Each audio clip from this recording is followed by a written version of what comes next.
Amuning Tagaytay City, diring picnic grove, bantog at tourist attraction sa Luzon. Madama abisa nagkakadto, diri sa tunga sa Masako, ka city life sa Metro Manila. 45 minutes lamang ang biyahe gikan Manila kag palabot mo ng Tagaytay.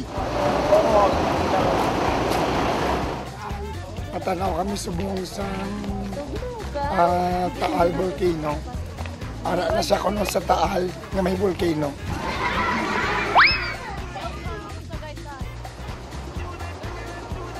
Kay man, kung makalabot ka na dire, kag imong masaksiyan, dugang pang matugnaw nga huyop sa hangin. Malipatan mo gid ang stress kag pressures.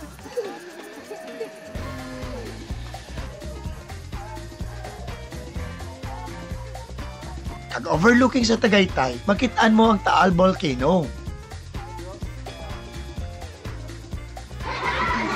Kag kung mapuli na kamo from Tagaytay, syempre, pagluwa sa pictures, mas mahi kung magdala kamo sa remembrance sa lindigto, kasubong sa mga produktong gikat sa Tagaytay. Sa masunod, ang adventure sport na ma-experiencehan natin sa Tagaytay. Ako si Rusty Ramos, ang padayon yung upod sa pag... Yeah!